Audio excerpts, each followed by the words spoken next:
Well, all good things must eventually come to an end, Dallas. It is the end of the regular season here for the SEL before we jump on over to our playoff bracket and our LCQ and the determination of where these teams are going to go. For a lot of teams, Dallas are going to be reliant on their scores today. And I think that's really where it matters here for UTC, who's up on the chopping block now against a 2-0 James Madison. If they lose this, they're almost guaranteed to get to the bottom side of Tier 1 for that Pool 1, and they're not going to really like to see where they are. Will that matter, though? I don't know too much. They're a really darn good team. We've seen them perform well, but time will tell. It's JMU versus UTC. Welcome back to the SEL. Let's kick off this week with a huge bang. I mean, kicking off, or better yet, ending the entire week with a huge bang. Consider what we've already seen so far, knowing that even then, I mean, we've had some great games on our hands, knowing Tier 2, Tier 1 all feels like they're on that relatively similar caliber. But looking at Tier 1, these are two top hitters that we discussed at the very beginning of the year. Looking at our power rankings that we were looking at, seeing those regulation matches and seeing where all these teams got placed. These were the two that really felt like they were going to be titans within their entire Tier 1 kind of atmosphere. And knowing that they still, when considering playoffs, knowing things are coming to an end, these are the two teams that have to go ahead and show really what they're made of, knowing that, I mean, this could bring some level of equilibrium rather than actually going ahead and throwing a wrench in things and just defining one team over the other. Because JMU obviously coming in as a 2-0, they're looking fine and peachy. But, I mean, you got to look at the likes of, obviously, UTC, hard hitters, good-looking players. Issue is they found themselves falling just a little bit short against Texas State, so they got to make sure to compensate for that today. Yeah, Texas State was coming off a big victory for that in the prior week, was supposed to be against JMU, but they forfeited. So while we don't have a full picture of Texas State, we arguably don't have a full picture for JMU either. We really have to go off of how their play-ins really panned out. And for all of these teams, it's pretty much perfect, right? It's about as good as you could ask for the top 8. So there's just not enough that we can drive forward. And so we have to draw conclusions as the game goes on. UTC's had to play both those games, and their scoreline's gone 1-1. And JMU now get to either prove today, we've kind of mentioned it throughout the entirety of it, most of these, like fraud watch for a lot of teams and how they perform in Tier 1 against the other Tier 1 teams.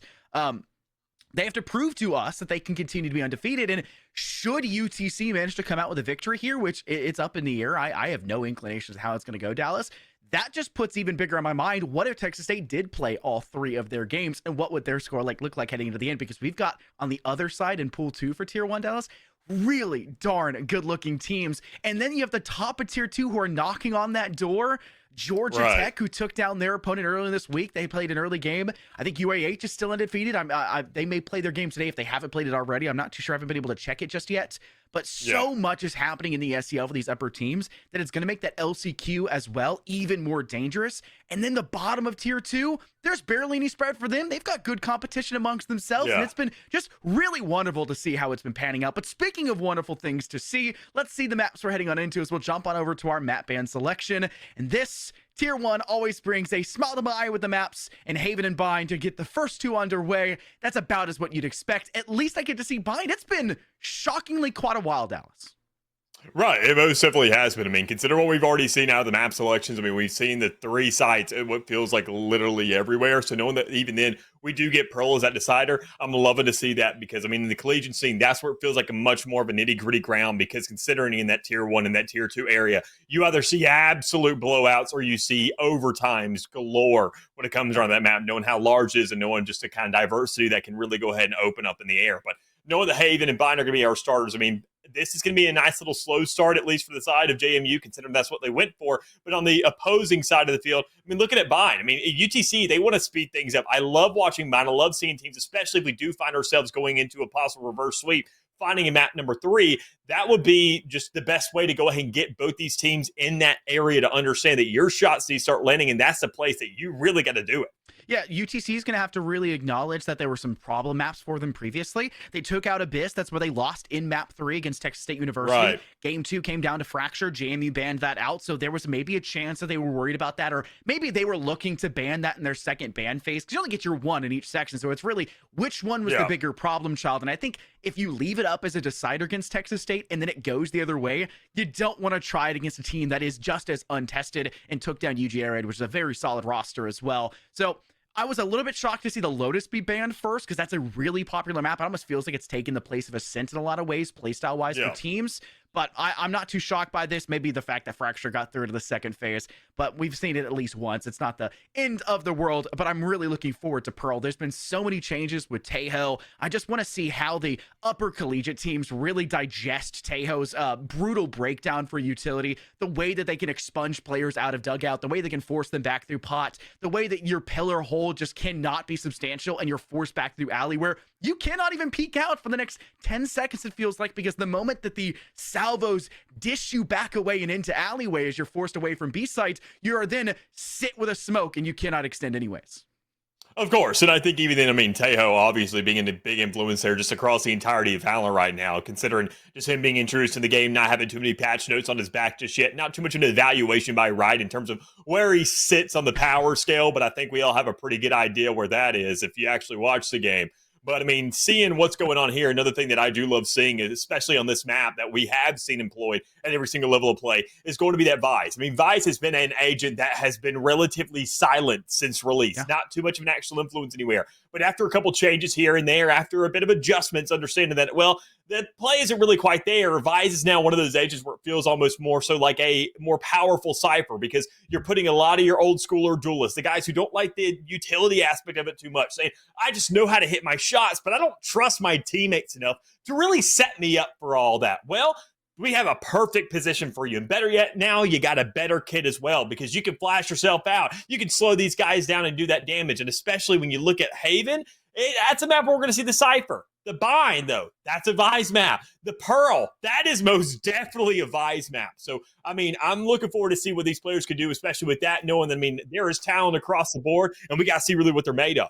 You know, I've mentioned it on Lotus quite a bit, but I really do want to see Vise get played a little bit more, just in a more substantial position for a lot of teams. Taeho is going to be locked in here. That's none too shocking. I mean, we kind of expected it for Haven. I think UAH was the first team we saw in the SE on the Winter Showdown to bring that out, and they weren't using it to its full potential. I gave him a couple bits of guidance here and there in between as we were breaking down the prod show, and it's like, you could do this, you could do this. It doesn't just need to be using the utility to use it. It's also an information tool. It also can suppress. Like, it's just not a Tasmanian Tiger. It's everything and more. So Darpy's role is going to be very important for the team to get them through, but you're also going to have to be very reliant on Carouse to have that flank. As we mentioned a lot, Haven is a map that is very much so driven on the attacking side for having that flank, for having that B control, because B site's not super strong to try to go for a plant for in any round, except for rounds where you either know it's an eco or you're in an eco and you just want to very quickly get into a site, risk your chances, maybe get the extra credits for the spike, worst case scenario, and try to find a value instantaneously.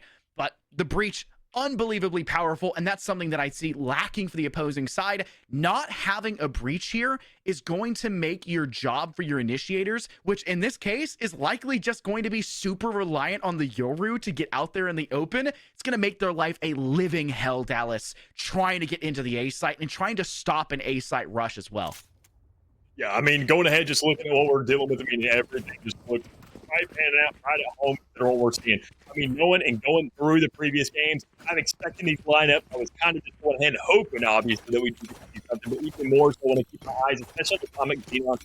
One of my big hitters for UTC, a bit of a duelist player, but also can play that flex into the buys, showing that, I mean, it's another one of those things where even then, when you see right now as a Yoru, being more so playing that trader, letting the ISO go ahead and engage, because Waffles loves being on this agent, loves being that engager, loves being that bullet fodder, and says, look, throw me in there. I just need one, and you guys can't get mad at me by the end of this thing. But JMU, I mean, just absolute stellar talent across the board. I'm looking forward to see how they can go in and open things up here.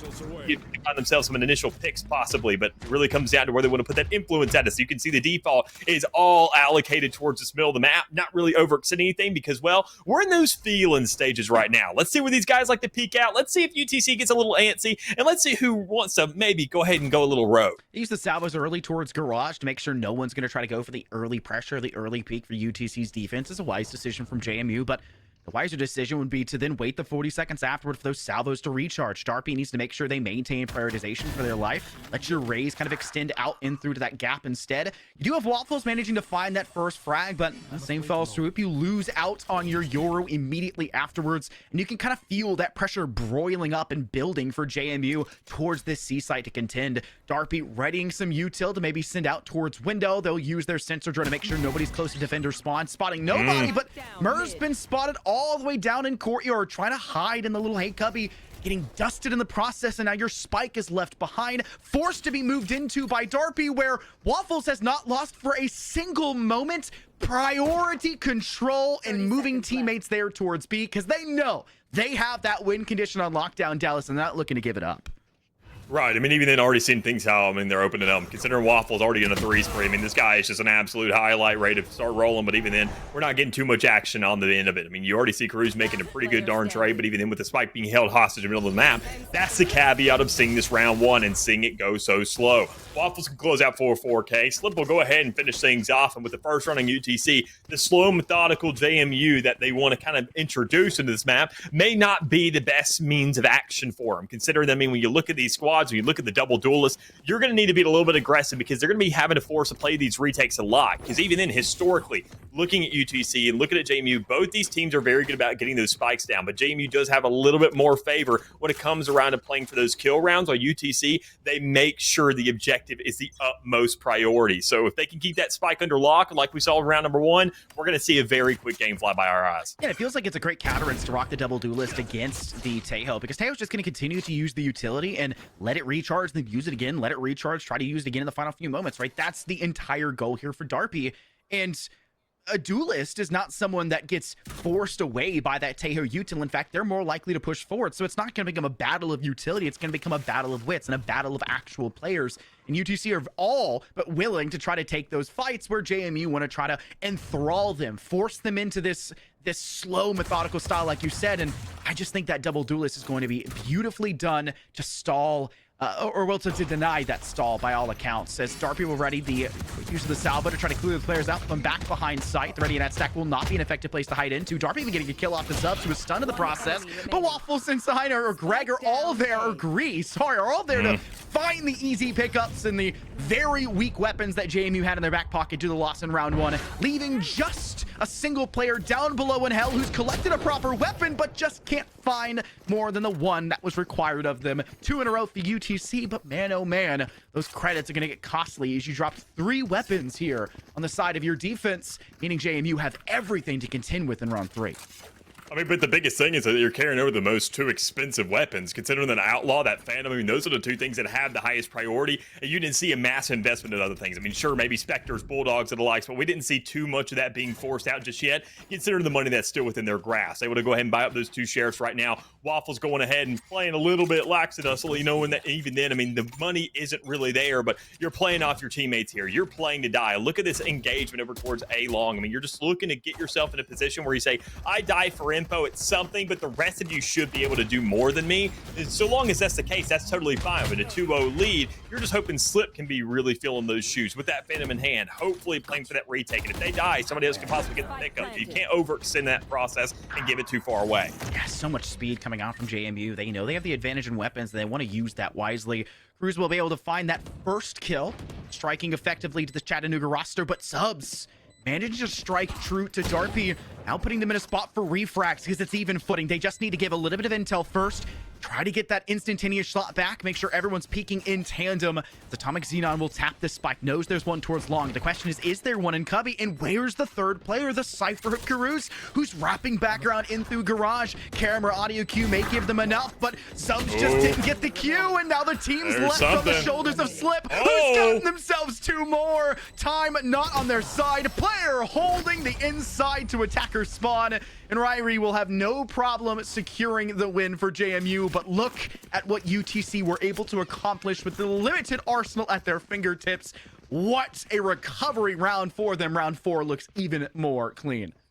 I mean, yeah, 4 down, and even then, I mean, you see the buybacks coming through. I mean, they don't really have the armor behind it. Darby even then looking to kind of go ahead and compensate for something off the back of somebody else, and knowing that even if the Outlaw was in play, that'd still be a 1-tap to 3 out of the 5 remaining members, and especially on the Duelist and one of the standing initiators, that's going to be a pretty easy cleanup. But we're dealing with Vandals now. We're dealing with Phantoms. Everybody has full rifles to deal with, so this can be a little bit different. But one thing I do want to see is UTC. They do have that ultimate to work with. We have seen a nice start coming out of Waffles, and he has already earned that right. So going ahead, pop yourself that shield, rip somebody out, and then see whether or not you can win that 1v1, because guess what?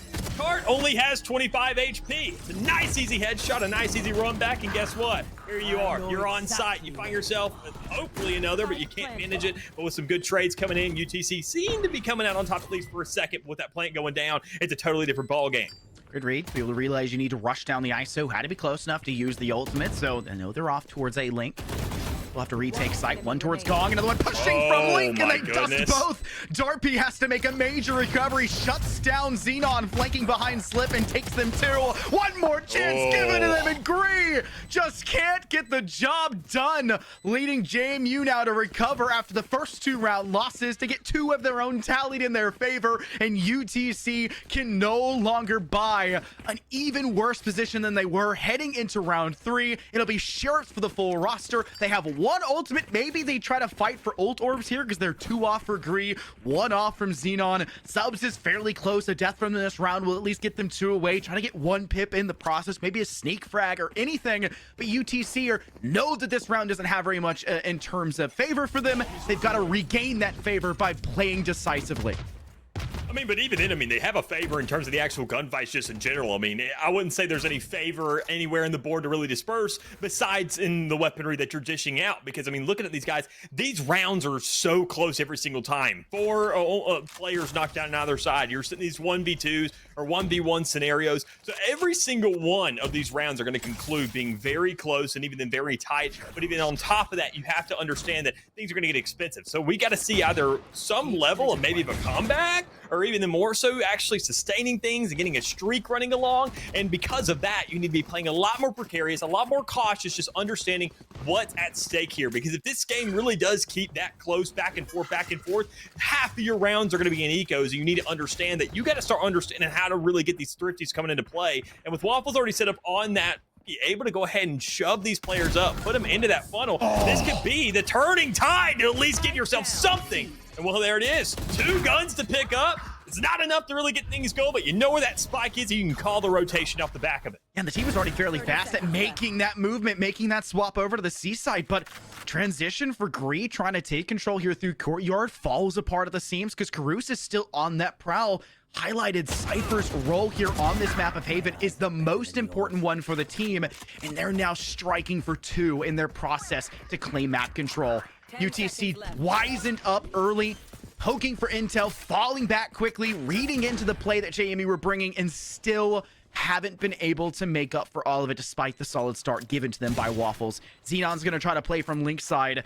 Rotates fairly slow here from Sliff from UTC. Needs to maybe join up with the team a little bit faster for this deconstruction of this retake to the A site. Karuz will hold the close corner here outside of Hall, though. Wait for the breach utility to try to stall them out even longer. Spy cam from up above. You know they're down below, and it's just time being bought in droves from this JMU offense, holding on to the site, treating it like it's their own defending objective. And Xenon gotta get the right timing for it, but it gives Slip a chance to strike true for more, and JMU don't get as free of a round as it could have been. 3 players less standing would be a lot prettier, considering, like you mentioned, 4 players every round, no matter what, for every team to this point. I mean, even then, considering there was not really much of a buy off the back of that round, but yet they still managed to go ahead and pick off of the majority of the team. I mean, these are going to be 2 squads that are really just going ahead and showing that every single round is going to cost you something, and pretty heavy hitting at that as well. So I don't even know if we're even going to be seeing an operator being brought out during the course of this map, just because, A, we don't have a jet. I mean, you're probably going to have your Yoru who can get a TP off the back of a singular shot, but there's just not really too much of a rotation there, and JMU just really isn't set up for that. So, I mean, knowing that, seeing how close it's going to be, and even then knowing that could be the one determining factor to really go ahead, hold down, and lock down one of those sites, you're not going to be seeing too much of it, considering that a lot of these weapons are going to be robbed out consistently, and that's going to be a hot topic. So Ari with the spike going down over here towards the C site, that's that lane that I talked about possibly locking down, but it's not in play right now. It comes down to the rotate, comes down to the retake, and well, with a dimensional drift leading the charge, we're going to see what can be made of it. We'll go out, just trying to get a little bit of a flash, maybe get Cart into a bad spot, but they just wide swing it! Hold down the left click and cut them down. Armageddon is sent for the retake, and it's just Waffles, but it doesn't matter. Cart opens the round, Dallas, with a showstopper to force UTC off of site, and they end it by not only shutting down the dimensional drift that came out from Atomic Xenon, the flash not getting them clearly enough, they just turn slightly like a controller player to the right and just hold down the left click to clear them on back of plat. It's easy to read that. And then they get 2 more after the fact. gorgeous from JMU. And like we had mentioned, with so many of the rounds being so close, the more they get in a row, the more losers bonus, yes, goes to UTC, but the more extra credits start to pad in the pocket of JMU, even if it's only 200 to 300 extra at the end of every single one of these rounds. As now it'll be a micro battle for utility, because UTC are once again in a thrifty scenario, not a full Saber Sheriffs, but definitely not where they'd like to be. Right, and even then, I mean, looking at these guys, I mean, I just want to see when UTC starts to have a bit of their highlight moment. I mean, because keep in mind, during that last round, that was just Raze doing Raze things. That was 4 players just over and over, back to back, just culminating there. And you got to do a little bit more. I mean, Cart basically single-handedly carried that round, but that was all on the actual take. That was on the hold. That was making sure to postpone UTC. And when they just had everything to work with, we got to see Waffles and that magic that we saw during round number 1 start to culminate and actually just show a second appearance in these full rifle rounds to give some level of sustainability. Because right now, where you see these matchups are just not going to go in your direction when they got way more to work with. Through not being close by to help out your ISO means you don't really have a great flash potential. You can maybe treat your paranoia like that, but a little bit too limited in terms of radius to be able to catch multiple players, and at least in terms of down long or across towards short, you have to make that decision. Can't just be pop flashed out into the open. That's something that UTC willingly made the decision for, and something they'll have to find a solid footing on in the later stages of the round. As there goes Carew swinging on into the A site, leading the foray. Your Rays not too far away. They've got this lap around working wonderfully for themselves, but it's just a matter of working for where this rotate for UTC will come from. Slip has assistance for their Sova just a couple yards behind them. Atomic Xenon's going to try to take that B side, so they'll have double directions to kind of close out and stuff out Caru's position. But the first and second one just fails to pan out, leaving only Atomic Xenon, who will likely just wait things out to die to the detonation of that spike and try not to give it a charge to any of the remaining JMU players. I mean, just going ahead, holding out, waiting to die to that spike if possible, or better yet, waiting for a player to go ahead and push up, and then you can maybe go ahead and pick up that gun, because you can already see Cart coming around the bend, looking to see if that player's going to be available, and so long, because Atomic can just hold out, not get too antsy here. They already have an idea that he's around, but there it is. Going ahead, picking off one, making something out of this round, considering that the rest of the team didn't get anything off the back of it. Going forward, I mean, a 5-2 lead, that's going to be huge here, because as I talked about how early it was, I mean, obviously 2-2, you're expecting the pistol round, the round afterwards. We just have to see UTC wake up with these rifles in hand, because, I mean, obviously, with the double duelists, they're going to be more attack-centric, but as it stands right now, I mean, honestly, you just got to go ahead and start panning things out. I'd say even take a timeout right here, right now, or possibly, especially the next round, if you end up looking at it, because that's JMU sitting at a guaranteed even by the end of this thing. But even then, better yet, you're going to be seeing them looking to just steamroll this lead and really punch it in if you don't have just a collective idea of what is going on. Are we playing retake enough? Are we going ahead and holding back? Because we see players turning tail and running away, but it just feels like it's not enough for them to be together on that retake to really make it work. I'm not seeing enough Sentinel impact here from UTC, and it's not because you're not trying here, Slip, and you've been a very good fragger for the side. It's just that it's been very well circumnavigated by JMU's offense. And even when they do go through, look, boost pack to try to get it extended out, easily cleared by the other 2 players quickly alongside them. It's just a beautiful execution into sight by JMU, and they know that nobody's there because they do the due diligence leading up to the steps prior. Rareem gets a really interesting fight there against Waffles, but still manages to come out on top. You look for any more of those heading your way, and there it is. Rareem gets a second to their name, though they eventually fall. You cut Carews and Carts to clean up house just moments afterward. And that quick execution by JMU, it's fatal in nature to this entire, I guess, employment strategy from UTC on the defense. They are really going to have to hope that the offense panders to their playstyle. I mean, quite frankly, obviously has to, but seeing what's going on so far, we're just not really sure if that's going to be the case. I mean, considering that this is JMU's map pick, so we're not really stressing too much on the semantics of really what's going to fold out in front of us. We're expecting a favored map on JMU's behalf, but not to this degree this early. I was expecting some, just ironing things out. UTC getting a better grasp of what's going on. Even then, this can be great VOD review, at least for the first couple rounds, whenever, going forward for this playoff. But as it stands right here, they got to just get something to work with. I mean, they got to find themselves an initial pick, maybe, but even then, seeing what JMU do, they want to play slow. They want to peek, and they want to find all these holes. And here we go, over investing one of those areas, finding that pick, and then starting the raft where you start going ahead and completely dismantling JMU and get them stressing to where they can't even really push a site because they're too busy UTC looking back towards spawn, this is something different. This is something fresh. And if those shots laying off the back of it, it could be something beautiful, but we're so close to greatness. He gets dusted by Waffles, and Subs even comes in for the next execution. It's just Waffles remaining, has the double tap lined in, hoping for a double spray transfer, but doesn't get it. It's now 4 for Waffles. UTC now reliant on this duelist to try to close out this round, and JMU's Murr just sprints on over to the A site and says, yeah, I don't like taking the 1v1 fight on your terms in attacker spawn.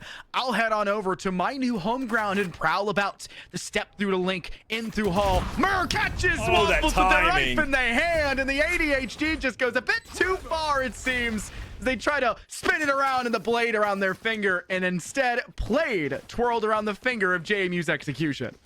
I mean, even then, good understanding, considering, I mean, you're going to go for that wrap. If you're looking at Murray, you're seeing really how that spike's going to be placed, and better yet, going to be looking at the utility available. Aftershock still in hand. Fault line came up during the rotation to sprint over to site to get away from Waffles, that player who is on the grasp of getting themselves an ace, but just so close, well, as I mentioned earlier, to greatness. So close, and just after time after time. And we're not seeing UTC close these. That's the unfortunate thing. That round was single-handedly Waffles. A round earlier was single-handedly Carp, but ever since then, it hasn't had to be that. It has just been very consistent kills on everybody's behalf, and UTC need to make sure they're staying alive on this retake. We see the line of scrimmage already set up on that triple stack. We see some nice exchanges going through, but we're seeing JMU still come out on top and finding every kill necessary. One of your players is popping a Hunter's Fury, but they're not finding enough effort out of it, and here comes Waffles, the MVP currently of UTC's side, but it's not going to be enough when you're the last man standing. This has been such a big problem for UTC. They played this map 1 against Texas State University. They ended up winning 13-9, and the biggest proprietors of their success came down to Atomic Xenon's Yoru, because they played the same comp, and Waffles once again over to that ISO.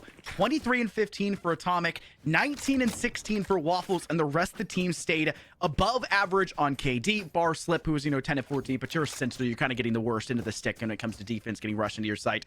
We'll step that into the back of our minds. UTC were led by their nose with directive force on their offensive players, and right now it's only Waffles, who, yes, was good in that series, but not enough here to lead when Xenon is just slightly lagging behind. Waffles, though, Guardian up, gets 2, loses out for 2 in total for the fight, but that's why you got your Yoru behind, getting another one for a fair trade. UTC continue to find limited success, but maybe just enough success that only Gree found the next one, but a Guardian in Zub's hands may allow them to play down C long, but well played by JMU to say, we haven't seen them to defensive spawn. They are not garage for sure. They're gonna have to come from our own attacking side. Let's send the recon drone forward, the sonar drone out, try to force Subs sightline even further down, and now they're gonna play for that double wide swing, force Subs to take the engagement against Darby, and let Ryrie get their third to deal out the second to last round of this half.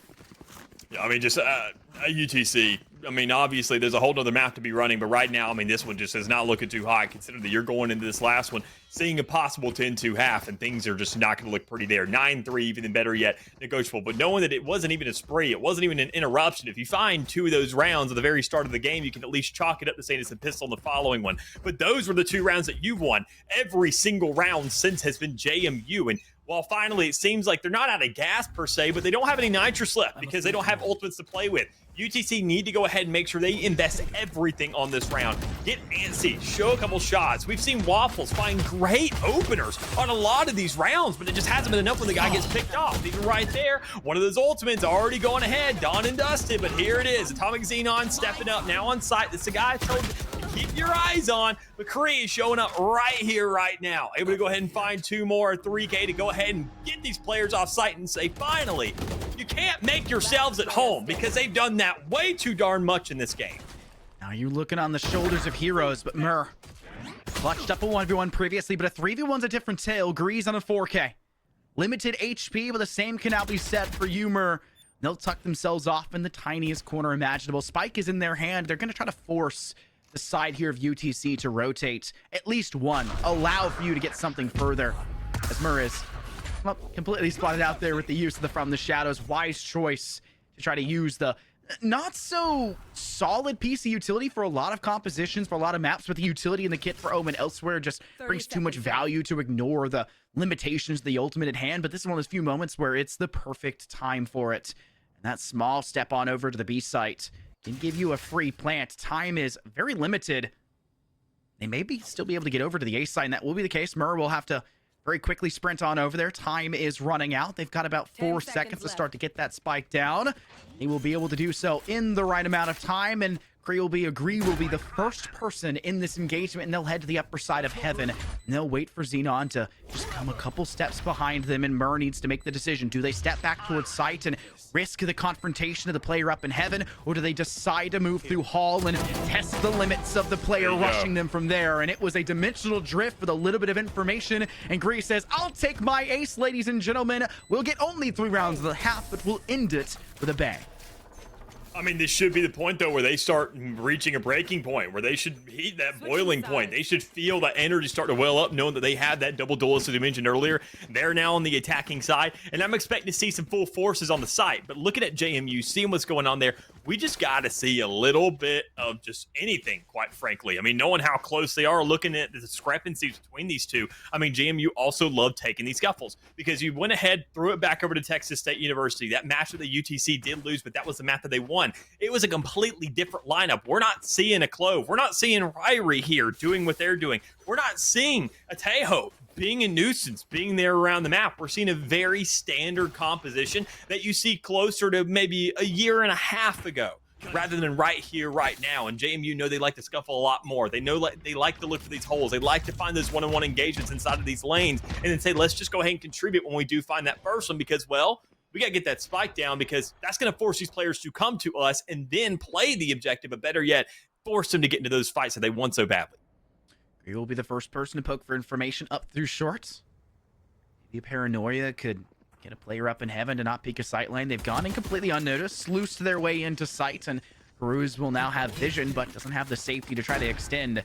Steps through the Cypher cage, just trying to get there before it actually expands, in hopes that they could be within the center of it without the audio cue dictating that they are in fact there after the retake of it being placed.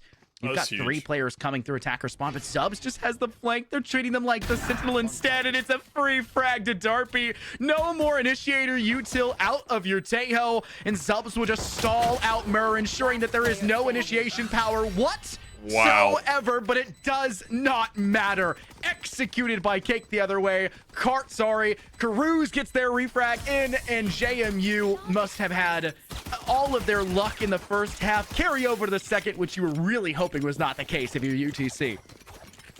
Yeah, I mean, it's just one of those things. I mean, if you're able to go ahead and get onto a site hot-free, you got to understand, I mean, there's got to be some catch somewhere. There's got to be something lingering in the water for you. And while it may not be on site, it's roaming Zubs going right into your spine and giving yourself a free flank. And when the rest of the team isn't there on site for the post plant, it creates a lot of problems that really start to well to be something bigger than life itself. So, I mean, already showing it right here. Look at the score discrepancy, seeing that 9-3 turn down to a 10-3, where JMU should be able to cross that double-digit checkpoint chokehold scenario so quickly with what they're working with. Then, especially off the back of a utility kill at the start of the round, knowing it's Waffles of all people, things are just going to be getting nothing but worse from here. So it's one of those kind of, it's not you can't float here. This is sink or swim. We're in the middle of the match. We're in the last week. And you have to make sure to lock in for these last couple, at least make it close and show that you got something to present on Bind. First blood is not panning UTC's favor, and all that sink or swim talk is starting to look like they're more or less not amphibian in nature. Ryrie will have a little bit of a congestion, just trying to have some assistance from Darpy not too far away. JMU are really riveting in terms of defensive prowess so far, and it's just not just in the retake department. These opening positions are giving them confrontations that pan out for them. Ryrie gets 2 inside of hall door, and all of that garage take just got completely closed out by only 2 people needing to be there. The rest just engaged with utility from far away distances, and that's where you have so much domination when it comes to breaches. Your Cypher has lockdown on site. Sentinel utility is strong. They played into A. You never had to worry about that site. It was just always going to be where else would they have to go. And the only real confrontation to worry about can't be B. They don't have great weapons. They have to go towards C, and you expect it to be Garage, and so you dampen with so much utility and so many agents that way.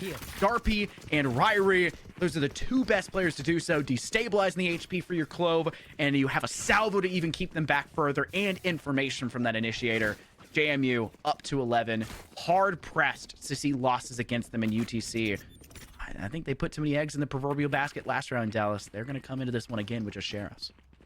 I mean, that's just kind of the way the game goes. When you get to a certain point, I mean, when you're desperate for rounds, you're going to be looking for just grasp at anything, quite frankly. And even then, if that's not enough, you understand that, especially looking at the score differential at that kind of point in the game, you understand that it's more than likely kind of going to be over. So you can go ahead and just take that loss on the chin. But as it stands right now, already, I mean, you can't even get yourself out of spawn because with JMU, they just want to make sure to send you to the second map as quickly as possible and see really how they can go ahead and get things rolling once more, because this momentum, the faster this game goes, the easier it'll be to carry it over. But one thing right now carrying over is these guns, and they're still making very good work with them. These Stingers, these Outlaws, these Bulldogs, they're still putting so much into this game, and knowing that they find themselves another round win off the back of it, it is just over and over and over, looking clean and swift for them to just get this thing wrapped up.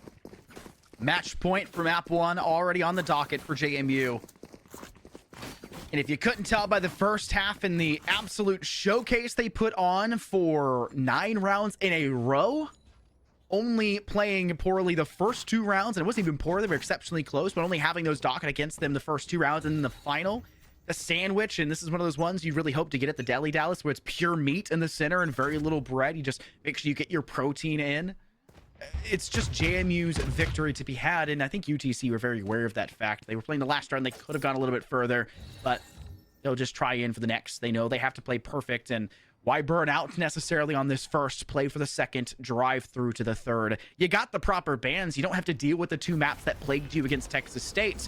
So maybe they're looking and hoping that those next 2 we play into, like Bide, like Pearl, pan out a whole lot better. Ryrie will be spotted by an Owl drone. Recon Bolt still tapped into them, giving them time to get some garden shots through the wall, but nothing enough yet to execute them, as JMU will not be able to keep them off of the site for too much longer. 1 player off towards Platt, that's Karuz. Maybe getting 1 off to Atomic Xenon, and that's a duelist that would have been very good for the information in the relay bolt for the flash afterwards, but sightlines are being driven away, and Ryrie even gets some information to hail off to Mur, who gets 2 thanks to the troubles and carts. Yeah. Headshots of the Outlaw. The story has been told, the bell has been rung, and it will be 13-3 as JMU, well, they put a really big pin in their statement piece that is, we belong in tier 1 as the best team here. I mean, rightfully so. I mean, looking at the standing, I mean, they haven't really given up much to any of these teams thus far. But, I mean, seeing it right here, right now, especially for map number 1, I'm going to go ahead and chalk it up to the map selection because there's still more game to go. Knowing that even then, a great start, a great composition on their hands, and even then, I mean, everything past round number 2 is just one in flying colors. But knowing that even then more so, I mean, this just can't be a falter for UTC. This can't be a point, like I mentioned, something that just not of the breaking point and bowling point I was mentioned of putting that pressure on you, but more so actually dismantling your team. This can't be one of those things that puts you to the side. You got to understand your history. You got to understand what pool you're in. You got to understand what tier you're in. You got to put that whole thing behind you because, I mean, this is your map selection coming up next. This is your opportunity to get back into the game. And this is the map where you can't really see the slow, methodical pace that JMU were going for, finding those holes. This map of Bind is so darn small. We've always called it the octagon because it feels like you're constantly throwing hands and there's no way you can really run from it. So this could be the perfect place for them to start warming up those shots, as I mentioned, to find themselves in map 3, because if they win it out, it's going to be required. Yeah, and keep in mind, UTC eked out the victory on Haven against Texas State University, but they were led there by Waffles and by Atomic Xenon. They both were dropping near 20, 19 for Waffles, 23 for Atomic Xenon. They led the team. What was absent here in this, well, dribbling that was coming out here on Haven, it was the player of Atomic Xenon who was just lagging a little bit behind, was not able to highlight themselves, unable to show out. And I think that's just because it was really well read into by JMU. They just said, okay, you get 2 duelists, your Euro is going to be treated as an initiator, and we just have to essentially avoid these corners. And if you see a flash go out, there's really only one spot they're going to be. Now behind you, right? Just, it's hard to utilize that agent when it's read so well by JMU. So Waffles gets their 18 kills, 15 deaths. The rest of the team just wasn't winning those fights, but I'm still very impressed by what UTC were bringing to the table, keeping those first, 8, 9 rounds, Dallas. down to 1v1s at the end, 2v1s at the end, so close, despite the fact that there was such a huge disparaging difference in the kill department for both teams. It didn't start to get bad until the latter stages of that first half. And of course, the ending there in our second half.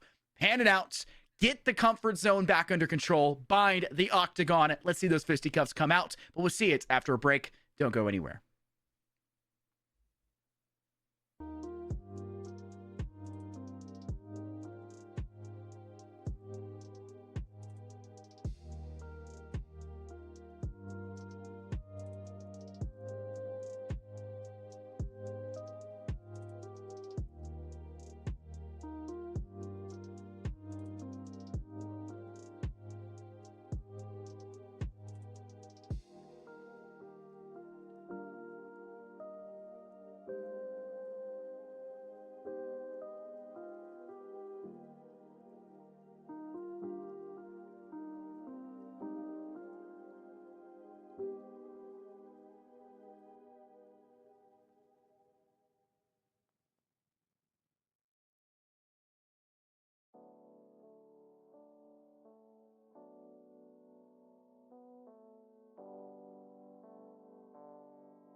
After a 13-3 map one, Dallas, there's a lot of questions truly to be had if you're the Right. side of UTC.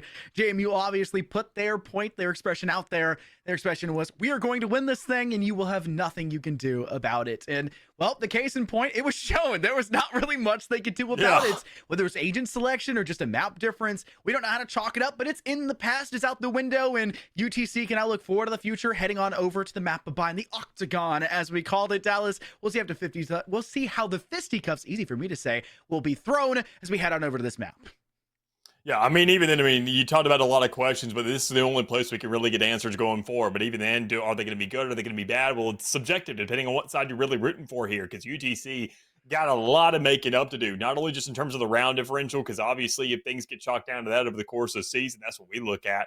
But even then, better yet, whenever it comes down to actually just getting in the game and playing, they're going to be winning a lot more rounds, and even then more so if you look at the last one. I mean, there was so much opportunity for them to go ahead and close those things out, but it was such a narrow margin that you really can't beat yourself up over it. But this should be the place to really start going ahead and getting into a more of the swing of things, not really the biggest deal in the world, because knowing that, I mean, this is their map selection, comes down more so to a side selection, because even then, I mean, you look at Haven, you see, I think honestly, if we saw them start on the attacking side, we could have seen a lot more light come out of UTC. But JMU obviously understanding this is our map pick.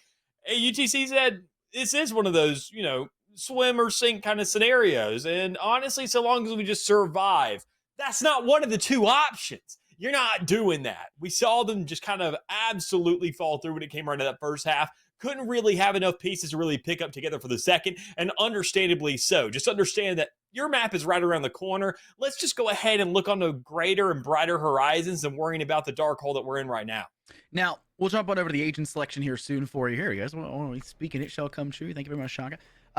The big thing I want to talk about is that Bind has not been played yet on broadcast for the NCF of the season. I don't even think any of the games that we've had, it was a decider even. It was banned out. It was just not something that was really thought with any intent. And for the most part, I think that's very wise for a lot of the collegiate scene as it is right now. So many big changes have come for a lot of Sentinel choices where it just feels a little bit too difficult to get into a site successfully. And even when you do, some of those Sentinels like a Vise are almost even stronger once you're in that site and you are stepping into their utility, right? So there's so much in front of you as an attacking team where it used to be just kind of get through short, get through hookah, and take side and try to set up your own post plant, that it's just not it's not something you're really looking forward to in the attacking side, which means you're going to have a lot of weight on your shoulders if you're JMU here, and maybe UTC can get enough of a lead in this first half to manage the second half and the problem child that could arise in that scenario. But they've got that double sentinel setup. We're seeing the lockdown being employed. We have that deadlock. We've got the Vise. We mentioned we wanted to see that. We do have it.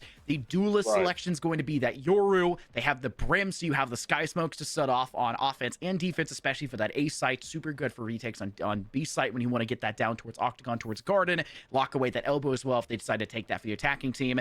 Other end, though, and something that was a little bit shocking maybe not to see for UTC is the Race, which is still a spectacular and arguably the best choice for duelists on the map of Bind, alongside that Vice. No deadlock. Instead, they want more initiation power instead of having that, that, what is it called? The Arc Rose, I believe, for the flash that's technically in your Sentinel's back pocket of Vice. They just have the Tejo outright. They still want to have that super strong pocket player of Darby who was kind of leading the foray. Didn't see too much from them. The rest of the team really just led the engagements over on Haven, so maybe we'll see more out of them here on Bind. You hope that's not the case in UTC. And then the Gecko of all things, which will make showers a whole lot harder to deal with and make planting a lot easier when all 5 players can keep their guns up to protect your wingman as they get that spike down for your team.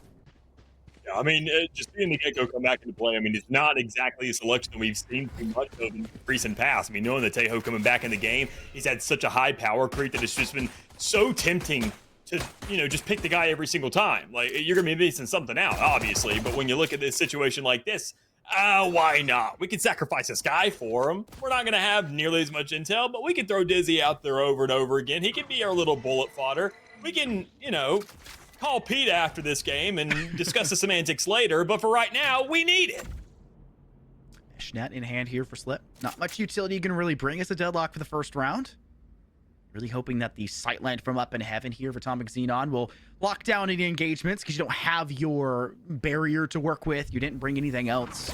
3 padded up a lot of utility to work with the Classic. Here's where Teo has so much impact, but Spike down Gree A. still in that corner. You can't just expect that Darpy's util will get the kill and force them there. You have to be ready to hold on to that. No one was, because a very solid flash was counteracted by UTC, and it puts JMU now on the back burner in terms of player count. It's a 3 versus 4, forcing Mur to get the refrag and to solidify now a team that could either plant on A or make the rotate, but Darpy's got Spike and it was trapped towards Showers. That does not hinder them whatsoever. They get a frag. You left them as a sacrificial lamb, and yet you still come out victorious, laying down some utility. The vines down across here towards the backside, stumping off this hall, and Mur wonderfully stuck here inside of Cubby, sees the regrowth aura, maybe can realize that both players will likely swing out here through this doorway, and Xenon will likely be spotted just tad bit by Mur, who even goes in with trigger discipline to get Zubs right afterwards.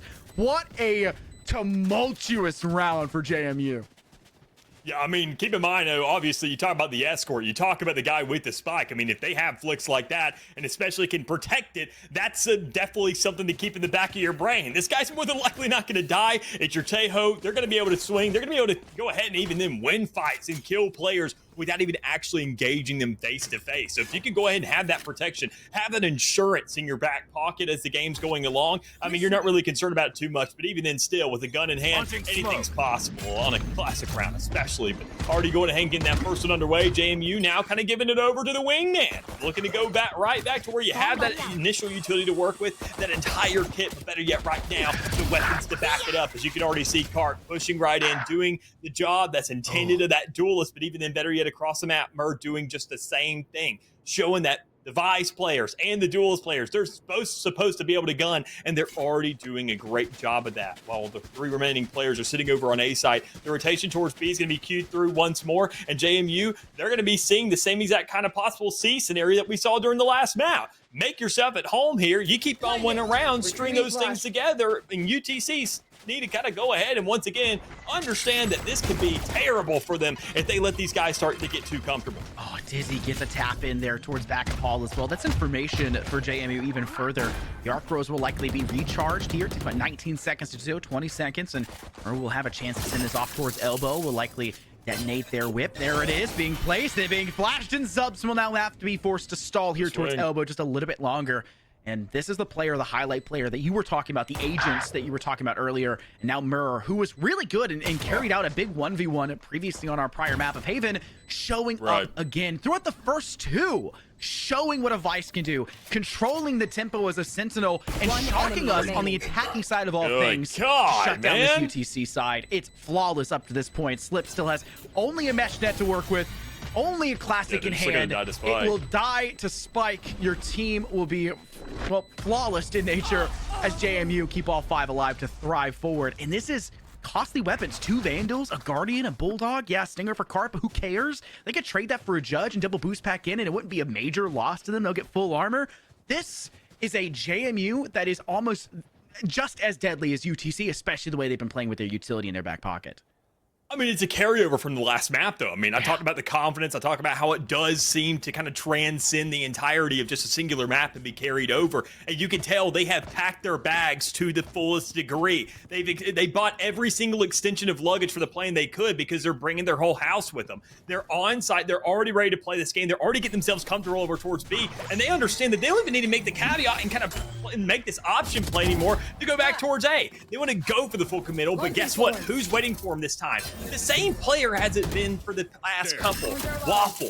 And this is the guy you have to look for. Already going ahead, opening things up. It just comes down to whether or not only if this guy can find some shots and start warming up, because even them, losing that last map, still had the most kills. It's more so if the rest of the team can do that. And there's Xenon, able to go ahead and find one, start to feel themselves a little bit more so, because in this rifle round, we have to see some stabilization. And I'm already seeing in a 3v5, I'm liking what I'm seeing. Xenon waiting for maybe some intel to be crossed over from your elbow player of Waffles. These 2 were the players that we needed to see show up on Haven, and only one of them was able to make their presence known in full effect. Xenon was leaving more to be needed and more to be desired. Waffles has still a solid foot to work from, but that allowed Wingman to kind of sneak through there. but Karuz does not want to choose to use the spike alongside it because the team is prowling, or your Vice, your best player throughout these first 3 rounds, is crawling their way through showers, and Mer could maybe shock us here with a frag or 2 on site. The rotation we made for your deadlock to go through. You know Zubs is now behind the Ready Knight stack. Default will be an unlikely option for you. It'll be a big audio cue to be given with that Guardian shot. Mark throws to get a little bit of a flash, one player in heaven, and no matter what you can do, there's just too much Monopsco in front of you. Try to drop a weapon out of UTC's hands, and they can only manage 1 for the entirety of that round, despite the really good weapon scenario they put themselves in at the end of round 2. Yeah, I mean, really, as much of an advocate as I am to just kind of go ahead and see JMU just be an out-class team, but even better yet, I like seeing close games. And knowing that UTC, they finally found themselves a rifle round, they struggled to do that for the longest time on Haven. So we know that the shots are there. We do know that they can go ahead and find themselves in some good pinch plays. This is their map. This is their selection. This is where they should feel a lot more comfortable, a lot more in their element, and we're already seeing the positioning of that. There's a couple things of util here and there that could be adjusted and tweaked, and obviously that's a case-to-case basis. But as it stands right now, knowing that they've had that with 4 players surviving, this is a survivability we have to see over the course of this map, and that will be a big tale of whether or not they know how to play this thing. Because keep in mind on Haven, even though it was JMU's selection, remember all those rounds at the start where they were super expensive over and over and over again. You make sure to win some rounds out like that initially, early. You're going to be able to sustain those pockets. You're going to keep those hands full, and you're going to have those fully automatic weapons to really keep the guns on your team.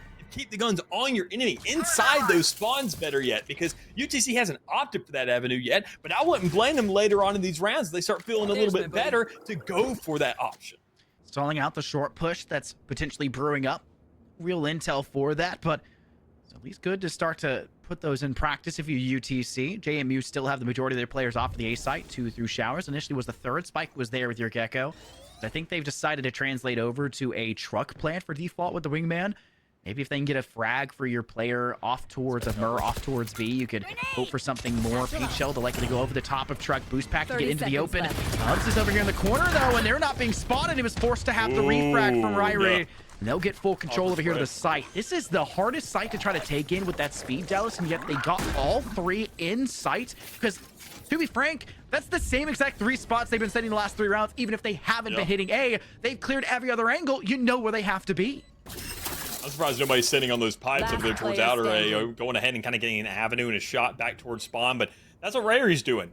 Just tucked away all the way back towards that side, but it's about how difficult this take was going to be. You know what makes it a hell of a lot more difficult? If you have half the amount of players that JMU does, and especially you have a infinitely less by the numbers amount of ultimates to work with when they're sitting with 2, but they're not going to go ahead and invest these things. They're going to play it slow. They know the slip's more than likely going to be running away, because even then you find that last pick, it's a 1v3. That spike is ticking down, and there's just no shot you're going to be getting that defuse off. I mean, you see a couple players lingering about for a second, just checking, but with the gun in hand, there's no reason for Slep to stick around by any means. So going ahead, carrying things over, finding another rifle round immediately in answer to what we saw during the last one for UTC. But even then, this is that point now where we see that money welling up. We saw a bit of a string come together, and this is the point now where they can say, all right, it's still early in the game. And even then, I talked about Xenon earlier, finding that 1, it's still relatively early. You can't beat yourself up for a scoreline like this because you're saying 1 round, I can make all that back and even then possibly be plus and have a much better mental state for the long term. I think UTC are maybe missing something here, not having Slip on something like a Viper. Obviously, you could talk about something like Xenon and the duelist choice. Only having a Yoru is somewhat questionable, but can still be substantial in nature when it rotates over to the attacking side. I'll have to see how that pans out for them. But having Slip over in the Deadlock, you like to see Deadlock, but at the same time, a Viper there is so much stronger when you have the Sky right next to them. You just have them entirely lock down the B site. They stay there the entire game. You can sit your other Sentinel, your Vice over to A. Everything would work together utility-wise a whole lot better than what we're seeing right now, where the Yoru is essentially just having to make the choice to go A or B. And if they go A, well, Mur has done a very good job of putting so much pressure towards the B site that all essentially utility is there in your Deadlock's pocket. A Slip doesn't matter because they get taken off so quickly. But this round, at least they've managed to go unsquandered for frags early. It's been JMU kind of testing the waters, using the utility for your Tejo, using the salvos towards the B site, towards Octagon, and now using the Thrash to clear out the majority majority of the A site. They're not where they were prior, but you've now stripped away Mur from the rest of the team using the Vice Ball, so they use, hey, util for util, I'll send out my ult, and now you have no weapons at which to work with, as Atomic Xenon is praying that flashes can give them some space.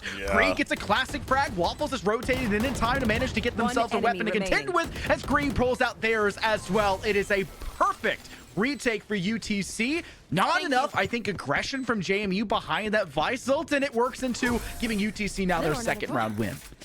That's where a lot of those gardens come out from, though. It's not even initially when the spike goes down. It's more so they're just kind of just a distraction, better yet, going ahead and dwindling down that time. And when it's so early, when the spike just went down, you still give UTC, if anything, a better window for kind of an intermittent timeout, saying, take a second, guys. We can't shoot back right now. Let's figure out a better position. Let's go ahead and start to understand when, as soon as the stuff comes down, where this utilities can start flooding out. And not only are you just coming from back from your side of spawn, you got these guys wrapped. You have them swarmed like sharks right now. So there's not really much they can do once those weapons come back into play, once that utility starts flooding in, and once they just start suffocating under the pressure of keeping themselves on that site, because they've done such a darn good job of that thus far, that if you put them in a scenario where you actually start wrapping that spawn, where you actually start utilizing every avenue of the map, they're not going to be able to really fight back that much. But if you swing right in front of them into long, where you know a couple are going to be, it makes that fight a heck of a lot easier. And now Xenon, if you have that IQ, which you should have, it should have been close enough to players towards Garden. You now realize there's one less player actively on site, but speed is kind of the name of the game when they just don't have the information necessarily to act off of that. Gecko's out of util, maybe needs to wait for recollection, maybe for timer. They've gotten the ult orb there, so it's not the worst case scenario, though. Use another ultimate here. This one, the Armageddon from Darpy, Urteo. Just trying to make sure nobody's closer to the back of sight. Xenon, though, is there and was able to take in the safe ground just barely, and now uses the Phantom to deal with one off in their direction, as Darpy will rotate and kind of drop a Vandal a little bit further back. Your wingman gets eviscerated there by that orbital strike, and UTC eviscerate all of JMU's competition and tie this game up on map 2, 3-3. Yeah, it's just airing out the map. I mean, sure, you're seeing a lot of ultimate investments, but even then, you're forcing JMU's hand by making these rounds look definitively better, where they know that they have to press the X button every here and there to actually equal out the odds. And even then, it's still not doing enough for them. While you see the rounds already, you can make those investments while you're ahead. Now, not only are you in a tie scenario, but better yet, your guns aren't really there. And we haven't seen JMU in too many 3P scenarios, if any at all, quite frankly. I mean, the only example we have that we can run our minds back to was the end of that last map, was during that second half. But they were on such a huge lead already, and they looked already so hot with the back of those Bulldogs and Vandals and things that were just kind of there and already purchased up, that confidence once again welled up here, and we saw those force buys coming through. So with these Sheriffs in hand, I mean, I wouldn't really hold it against UTC to do exactly what they're doing, even though that they know that they should be able to win these fights. They don't want to engage. They don't want to put themselves in a situation where those Sheriffs can find those one-shot heads. So, I mean, just play it slow, play it back. You guys have been looking good as is, airing out these sites just naturally. Let them come to you. Put them back in that scenario of Haven where they feel like this map has to move slower. And when the going gets tough, well, that's when you can actually use that rivalry to your advantage. We'll go ahead and work the first way out using the Dizzy. I'm going to follow behind this, very similar to just kind of having something drone you out if you had a Sova. Lip will send out a mesh net, trying to stall out any pressure to come through. Didn't get inside of Showers, but it will not matter. A Molly being sent by your brain would really just dish out the HP damage, anyone that's remaining there. Grey will have a great opportunity as 2 will wide swing them in here through Hookah, or sorry, through Lamplight. And JMU have only found a single successful frag off of Park here with the Stinger, and their life forfeited just as quickly because Slip's got their control over to the top of the barrel, back behind that cubby. JMU, it's now 3 in a row you're really questioning from them. Much better job from UTC to recover. I mentioned early on that we saw the same exact defensive setups from UTC in the first 3, and that's really why we saw JMU counter it very well, read into it, and execute so flawlessly out of their Showers and short push. It's been very different ever since then, and JMU haven't found an answer for how the defense has been playing just yet. Yeah, and even then, I mean, you can go ahead and question the composition all you want out of UTC not having a raise, but they haven't really had to rely on that too much yet, because Vice is doing plenty of work. When you look at Waffles, even then, Xenon's starting to step up and find a little bit more kills, but even then, better yet, when you look at the Brim, that's something that I've just seen, I mean, obviously lighting up in the kill feed. That's something when you get back into your comfort zone, when you get back into your element, you're saying that if Haven is at your map, it's not just about your duelist feeling comfortable, it's everybody. And we're seeing even then the Sky being the top fragger for a little while there. The deadlock, able to go ahead and kind of force out some of these shots. Even then, kind of look 2 rounds prior now, when you saw that Guardian sneak trying to come through showers, and that's something to go ahead and just give that snitch away. It's just over and over again that we're seeing UTC know that it's about both sides of the map. While Ray's going to be great for retakes, as you mentioned, on A side, it's an absolute utter nightmare to retake it just in general. So might as well go ahead and have a little bit more utility to allocate to make sure that you can find the surrounding shots, really just pinch in together, and even then more so just deny the initial plant, because JMU love making themselves cozy. They love getting on that site, but even then, they're very sufficient at actually allocating players on those checkpoints right in the surrounding areas as well. So you want to make sure that they feel like there's still utility to check, there's still corners they got to cover, and they allocate all the players to it. Out of charges. Carl will try to rush through, trying to use the Brim Stim to get a first engagement. Quick fallback being made the exact same way, a Brim Stim for UTC, and the mesh net to try to keep them locked inside of showers, hoping maybe a Molly would come in afterwards. Not the case. Waffles, though, off screen, isolates their 1v1, the doppelganger towards B, and Murr, who was kind of the driving force of success in the early few rounds for JMU, is no more, and it will be an ice side only for JMU as the 4 remaining players stack up in an even split, 2 to short, 2 through showers, and 3 to contend against them for UTC, with a TP very likely to come forward. And there it is for your Yoru as Gree eats the showstopper and does not die. The Thrash will get the information and isolate the player. Slip will get a frag in the same full swoop as they manage to get one of their own and die out. Ryrie will find out subs, and Darpy has to try to extend, but is saved from the confrontation by Ryrie, who has been so good in execution for JMU throughout this 8th round. And a pre-fire from Darpy makes sure that Waffles cannot contend. It's 8 rounds in, and a 4-4 scoreline, and 3 in a row for UTC will not become 4 at Alice.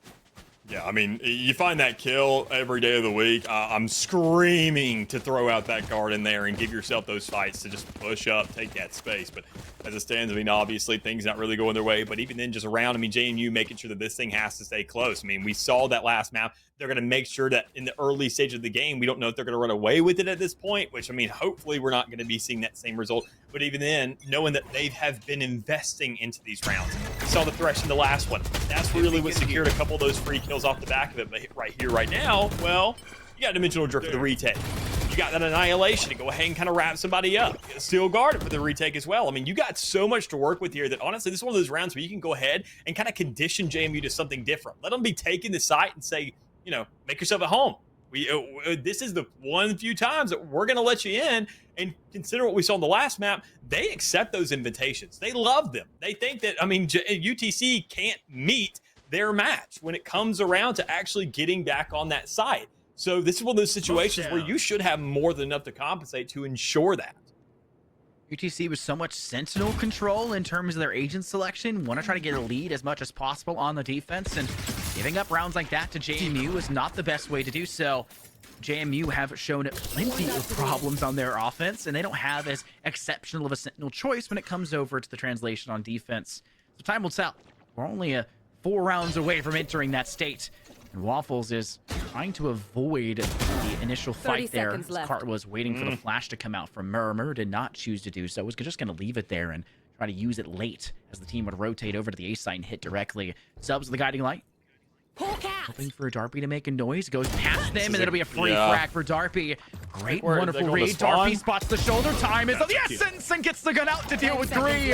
And it's 8 seconds left in the round, but a plant still goes down, and JMU go from a major player deficit, Dallas, to tying things in a 3-on-3 in this post plant. Yeah, talking about these ultimates that I talked about earlier and mentioned, I mean, they are all still in play until Xenon ends up getting popped off. So, I mean, considering that everybody else is still here, you got to think about the time. You're going to know a player's being held there. And even then, when the sprays aren't working out, Slip does have a player that's pretty lit in front of him. So, it's an easy cleanup. Another round to go into UTC's favor. And once again, managing to find themselves that lead and sustain it. But, I mean, the discrepancy has been closing. This game has not been something to run away with either side. And knowing that it's carried on for, rather than a 2-2 right at the start, 5-4, 4-4, so long as it continues, this is something that I really want to see that second half really start to unravel. Because this first one, we see UTC setting up for this defense. JMU, I want to see what the adjustments look like to really have that Tejo and that Gecko set up Raze for a retake of all things and the likes of an A, or even better yet, UTC, how they're going to completely solely rely on a Yoru as an entry on something on a map like this, where I talk about the Octagon. I mean, those flashes are going to come in great, but what about nades? What about free damage? You don't have nearly enough of that because you don't even have a Tejo to compensate there. Ooh, Armageddon to force the players in the back of sight close to the front, and the card does take a little bit of damage from the top of it. Doesn't matter, the whole team gets wide success off the first frag, but where's the remaining tidbits? Vice ult and counter, Spike goes down, and JMU in a much better spot in terms of positions for this hold. In this post-plant scenario, unlike last round, which was my biggest qualm with their positions in the 3 versus 2, just stacking on the far side opposite of where you would for that default plant. And here comes the Deadlock ult. Will it happen to tag any player? Ryrie would have been a wonderful target for it, but nope, there it is in the final few seconds. You know they've got to come from that direction. It's as easy as can be. 4 players left for UTC. They will break even at halftime, guaranteed. The question is, how much further can they go with the 2 rounds remaining in this half? I mean, there's still a lot of game to go, considering just in this half alone, knowing that, I mean, still, you got to look at the economy. JMU, this is a round where they could go ahead and completely dismantle UTC if they find themselves in a 30 scenario, but knowing that they're saving up for that last round, I don't even think they're really going to go ahead. I mean, the Steel Garden also is one of those tricky ultimates where, honestly, you could even out the odds with that. That's one of those things where, on a round like this, if you're pushing out, especially if you get a first blood, it seems very tempting. It's not one of those things where you're saying we're shutting things down. We're putting it to an advantage, if anything, because you're investing for the secondaries. You're looking for these fights. But I don't think that UTC's really expecting this. They're going to go for the early swing so long as you can find something, and Rary to go ahead and find that exchange early on, knowing the spike is there. That should be enough with Card off the back of it to say that this is our site now. Go ahead and push us. Still Garden's there to work with, and 2 guns are on the ground to pick up as well. Sub's going to have to wait out for the stalling of time for the rest of the utility. JMU have put together a very substantial offense with the limited start that they had, coming in with mostly sheriffs, and I think that this is arguably the time where you have to take the fight to them. Your last 3 post plants, Dallas, have all inevitably failed by a pretty wide margin. Tasmanian Tiger goes out, and with the combo of the paint shell and Darpy's Singer, Waffles is executed, eviscerated on their step out, an extension from the Sky Smoke. Cart wants to get so close to the edge here as it starts to dissipate, and once it does, Gree wants to escape as they'll layer down yet another. UTC say, yeah, well, they didn't come in with much, but now they've got everything. We'll play for a 7-5 half and try to keep them away from tying it up 6-6. Yeah, and even then, I mean, looking at all the upgrades, so I'm genuinely shocked Cart didn't pick up the Vandal that was right at their feet to exchange and carry into the next round, but each their own. Guys didn't see it, understandably so. You're looking at a crosshair, and that's the most important thing when you think that somebody's going to go ahead and try to die a spike. I mean, it's a rifle round, though. You're not really tweaking about that too much. You're looking more so, as I mentioned earlier, JMU with one of these thrifty rounds, going ahead, closing up the game, showing that they are still going to be a threat because they're going to make sure this thing stays close by any means necessary. But going forward now, they didn't have to invest much off of that. They just found clean kills, and that's one of those big faltering moments for UTC where it's one of those eco rounds. You can't let that slip through your fingers. You can't let that happen. I mean, you got to force something out of them, because keep in mind, I was talking about the Steel Garden. I was alluding to it, thinking that that was going to be kind of the punctuation, the end thing that really drives the point home, but they didn't even need it. They won the argument before it even really started to get louder in volume, and everybody was yelling at each other.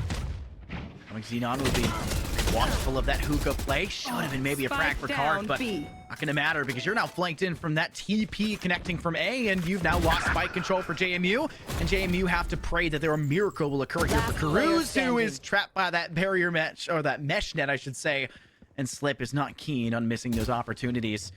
A lot cleaner they had at first map. Second map started off fairly okay, but now closing it out just as strong, 10-4, despite the iffy start overall from UTC, and they will go positive on their defending side like we would have expected them to. Dallas with the double Sentinel selection. How will those 2 Sentinels pan out, though, in offense, where if they get spiked down, it's arguably impossible to retake for JMU, and they're going to run into a lot of problems, but actually getting there to plant will be a whole lot harder, not having a raise to close the gap. Initiation power a little bit harder to work with. Yeah, the Tasmanian Tiger's good, the Guiding Light's good, but don't have something like a Dizzy that can give information when it's tossed up in the air. Don't have something like the extra assistance coming in from a Tejo with the salvos to clear open space. It's going to be very confrontational, very upfront. And while they've been good and much better in terms of gunfights than our last map, this is where the Octagon truly has to matter for them. And JMU, I don't think a lot of them have been slowing down. Maybe Cart, but I think Cart's most of their success came on Stingers.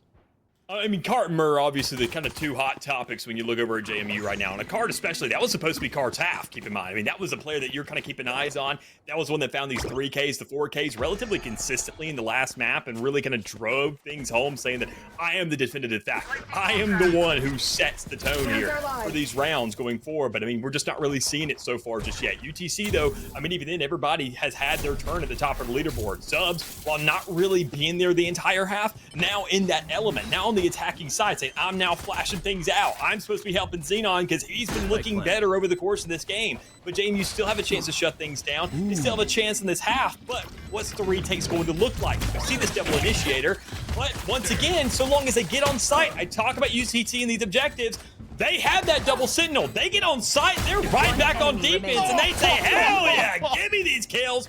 Funnel into our util. Your life is gonna suck if you want to get this defuse off. Yeah, just the danger of having two Sentinels in a post plant is astronomical. Like having a Sage wall in the pistol rounds. There's no utility that's more annoying in the game than Sage's wall and pistol and eco rounds. And they added an extra step. They add deadlock in. The barrier orb is not as bad, I would argue, but still annoying as all get out because once it's cleared, it opens up the whole sight line. Unlike a Sage wall, we got to do each section so you're not fatally funneling into one angle.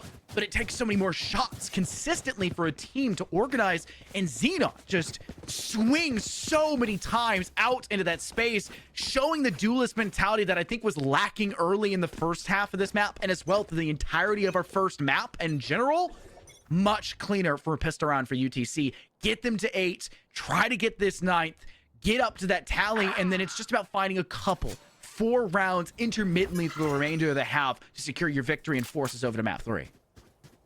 I mean, this is their best shot. I mean, obviously, going to map number 3, I'm going to love to see Pearl. That's kind of why I'm internally rooting for UTC to some degree, because, I mean, we haven't seen any of that map. But even then, looking at this kill so far, UTC, they want it just as much as we do, man. Cleaning things up, a team ace. Everybody gets a share of the blood. And better yet, you don't get the spike at the end, but I mean, who cares? Everybody gets their respective creds for the kills. And even then, I want to see whether or not they can actually capitalize on the back of round number 3, because we did not see that in map number 1 when it came around to that first half. But on the second one, we saw JMU just drive in with that thing. Keep in mind, I mean, that was the round where they just carried out the rest of the map, that entire second half, without ever having to upgrade past those force gun rounds. So, I mean, we'll see whether or not we can get the same result. But even then, UTC was in this situation last map. They also didn't keep it relatively far off. They had it in a really close margin. That's where it was in that 1v2 scenario, 1v1 kind of situation. And so long as you can make it hurt and get yourself double digits in the process, hey, that's all you can ask for. Testing the waters is UTC. They know the JMU have everything, but the question is going to be when they start to have these weapons, Dallas, how is their defensive formation going to survive? Is it a 2-3 split with a majority towards A, or is it a 2-3 split with a majority towards B? You had the luxury of having a Yoru for UTC, which means you could just teleport back to A if the audio cues are given. We saw that, I think, 5 or 6 times out of them for Xenon on that side. And you'd hope to see it more. You hope to see it more. It wasn't required, though, for the majority of it, which is something that was at least a luxury the few remaining rounds that they had. For JMU, they don't have that. They're going to have to play with information, and one of the best ways to get that information was going to be Darby's Tejo, who was starting to get flushed in by Xenon, but not having the ability to close that gap because you're a Yoru means you have to walk their way, and Cart sitting up on top of Stack just outside Showers. Easy crossfire. No way that they'll know they're there. They don't have the information gathering either. They didn't send a Tiger that way. And now it's going to be a full sprint over to the B site in hopes and prayers to get more. And JMU just want it more.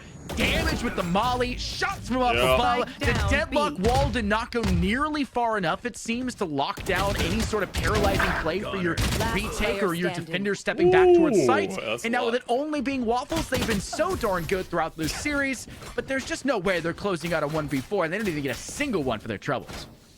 I mean, hey, if JMU gets the timing here and they understand where the approach is coming from and time on the util, These rounds are going to be some of the prettiest darn things you've ever seen in your life, but that's really what it comes down to.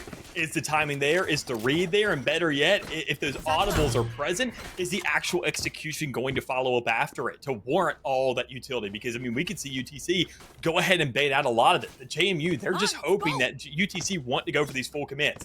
This is a new era for them. I mean, this is a new area in general because we just haven't seen them on attack very much. So this is all just basically for the first couple rounds, giving nothing but VOD review. Do they go fast? Do they go slow? Do they find themselves a little bit of a hole like we mentioned on Haven? If they feel more comfortable here, which we've already seen, at least on the defensive side. It comes down to feeling everything out and seeing whether or not that we're going to get some form or fashion of a pattern. But there's been nothing to arise yet. Instead, we've just seen the standard default split in terms of rounds, and now we see full rifles on their side. So this should be that point where we see everything being ripped out just for UTC to hit 10. But JMU, they had a lot of players survive. They didn't invest very much into this round. So long as I can find that timing once more, this should be a lock for them to at least hit even. But missing a player like that, unfortunately, you miss your opportunity for one. Yeah, it was an interesting idea from JMU. They're trying to play so that if one person gets flashed by the heavy flash utility in UTC's pocket, that they can have 2 more turn afterwards to shut down that rush. UTC go, I think this is what they're trying to do, so let's bait out the gunshots with a TP. Now they can start to engage heavily towards B. They've got to win these ones, but Murr's just so darn cleaner that he gets there too for giving at least a fresh breath of air for JMU's defense to try to go for this retake. There's a barrier orb that's really locking down the chance to step in through outer hall, but you know where the player's going to be. One's going to be towards Cubby. It's just a question of where's back of sight, and that's why Wingman heads that way. They're inside too, but giving away a clean opportunity. Slips at 51 HP, but Card just couldn't nail the shot, and now you have to kind of test the waters for this angle, and you got to hit your shot, Karuz, and they do. 1-on-1. Spike is planted for Octagon. Out in the open! Shuts down the best fragger of the night of Waffles, who has not been able to play up to their T they set for themselves on map 1 and get JMU up to 7. I mean, I'm expecting Waffles to maybe be tucked away. Wait for wait for an audible, something to give you some kind of advantage, to give you that Rasputin inside of your mind to know that there should be some leg up in this fight. But just being a sentinel and just straight raw dog in that fight is insane to me. I get it. You've been fragging out during map number 1, but I mean, you're now sitting equal in this one. It's been Xenon waking up on this attacking side. I was hoping that possibly, maybe, pushing up, playing the trade, having some kind of a setup, but something like that's just insane to watch. And obviously, JMU will take it every chance they are given. And, well, they're going to get plenty more, knowing that this game's going to go a little bit longer. And as I mentioned, that last round, I think they could very much easily find themselves a number 9 to just match up UTC off the back of it. JMU will go ahead and stall a little bit further. A lot of heavy util usage here from UTC to the A side, so there's an expectation that it will be a rush here. So listen to players likely through TP down B long. Deadlock wall should basically confirm that it's going to in fact be an A site take, so TP will likely be utilized soon here. Murray's kind of trapped though. Arc Rose hoping for more. They'll go ahead and use the ult, and now everyone for the side of JMU has only a pistol in their hand. Sorry, UTC won't have a pistol in their hand, but they already came in with this as the default, and so they don't care. Showers play gets them an execution for 2. Dimensional drift for maybe a bit of information, may not matter at all. JMU has Karuz to tally in a second as Xenon tried to go for the frag. Paint shell towards the backside of Lamp, and Cart needs to take this very aggressive stance here, hoping that the Roomba can make an opportunity for themselves, but they're running out of time. Who's got a stinger? Phantom clear for Cart. Tap the spike. Hope they'll step out, but there's the huge use of the orbital. And while they do have a chance for a 1v1 for Karuz, time just doesn't matter. The paint shell to clear. Cart has to tap again, and it's a clutch out of UTC. They do not let JMU get to 9. Dallas, the rush. They should have rotated way faster for JMU. I called it 5 seconds sooner, and they still waited so much longer than necessary, and that gave them the chance to solidify in Showers for a double classic right-click kill there, completely shutting down the retake for JMU. I mean, even then, the classic, I mean, you're just kind of giving them a leg up at that point, putting that reliance, putting that mental fortitude, and just saying, I got to be confident in this gun. But even then, keep in mind, UTC didn't bring even actual rifles into the round. You weren't robbing anything from their hands. If anything, you're saying, sweet. You're just doing nothing but locking me into this and saying, I need to feel really good about this gun. And, well, they did, clearly. One thing you can't be confident about is a spray pattern, and already going ahead and showing with 3 players shoving out. JMU want to double down, find something, and they want to bite back after that faulty round they had in the last one. I mean, that should have been locked up for them, but just too many things slipping through their fingers that they are now frantically trying to recover whatever sands fell out. JMU will play somewhat aggressive early, forced to fall back. Play through Spices isn't always super strong, but at least kept UTC honest, and with the first blood failing against UTC, you're really just trying to capitalize the first blood, the F and the B, to get the B on top.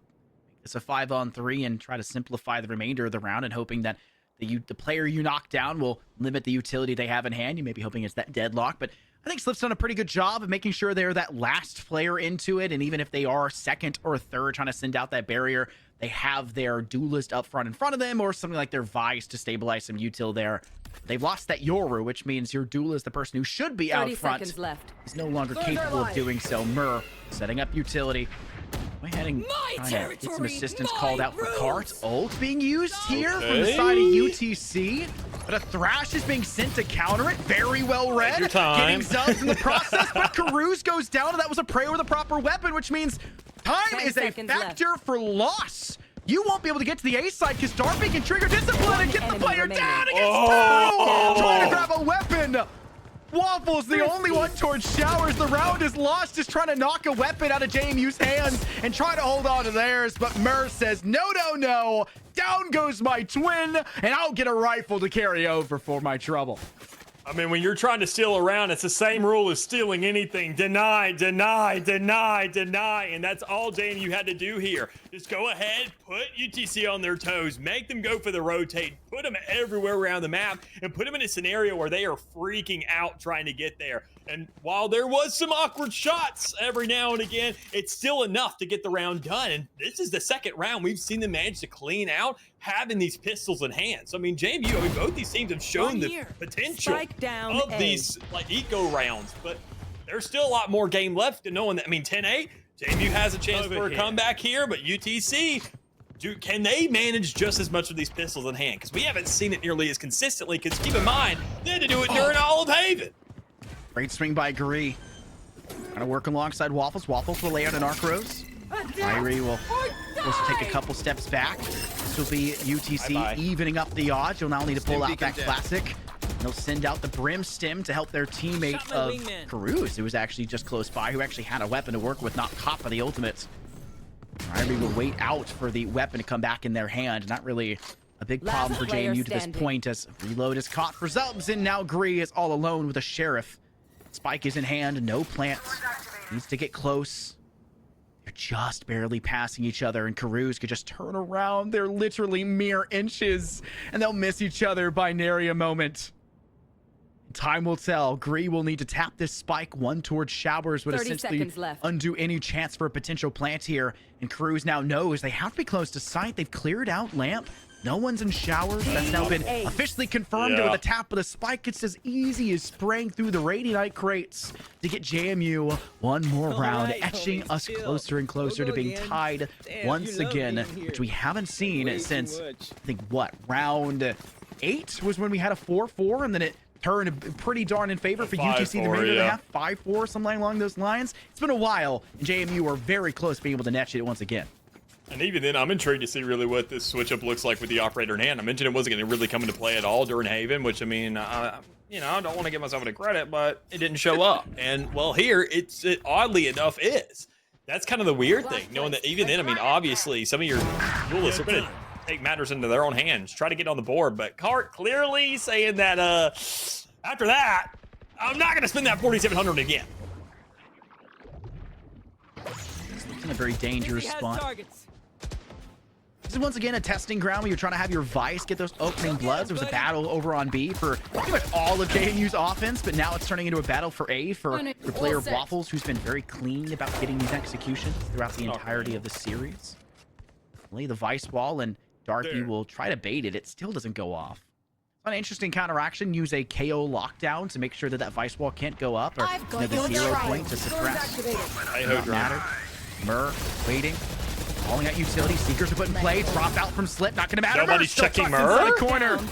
Well, they're slowed by the Razors. It's not going to matter. UTC haven't found their footing yet on the B side, and they put all their eggs in this basket, and they've got to recollect this spike using the Yoru Atomic Xenon and the Dimensional Drift to do so. Will have the option to TP out. The team does not need to actively engage here to the B side. They can take the rotate if necessary, but it's not going to matter.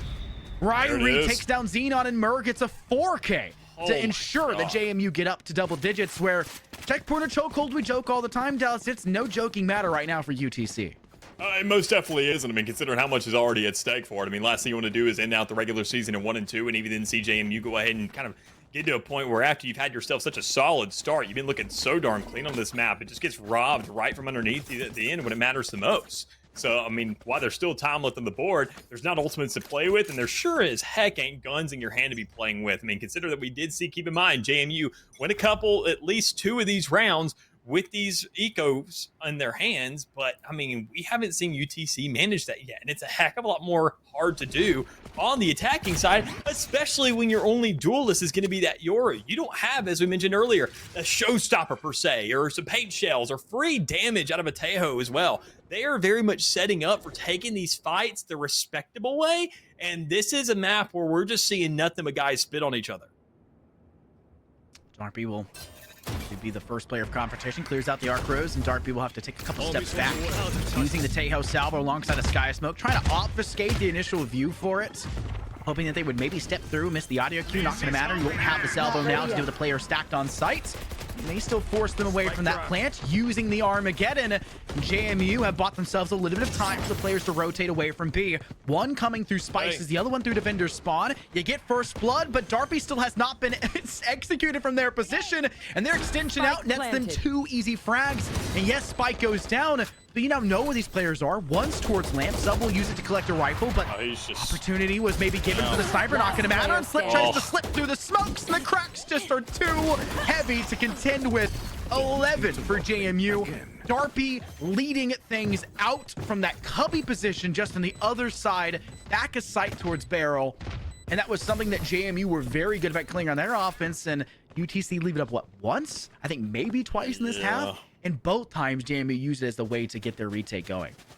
Yeesh, it's just so difficult to watch. I mean, considering especially UTC, I mean, I like the avenue there, the angle they took, going ahead, finding U-Haul. That's going to be the one angle that's, I mean, besides showers, which who's going to overextend that early, especially when you have the control on it. I mean, at that point, you got to line up early, find the kill there, then back up and play on spawn, or, I mean, even then better yet, just towards back sight past that point. But when you're in a scenario where you've already given it that control in U-Haul, you're saying this is a free gun. This is something we can work with, but it's just straight nothing but Darby cleaning out house, making sure that every player that was present doesn't have much of an actual presence elongated or really lingering about to make much of a difference here. So good starts, a lot of missed shots, but this round things are going where, and you're going to be who you're going to run into. Well, Mirth, the player who shut down 4 of you single-handedly the last time you tried to go on this site.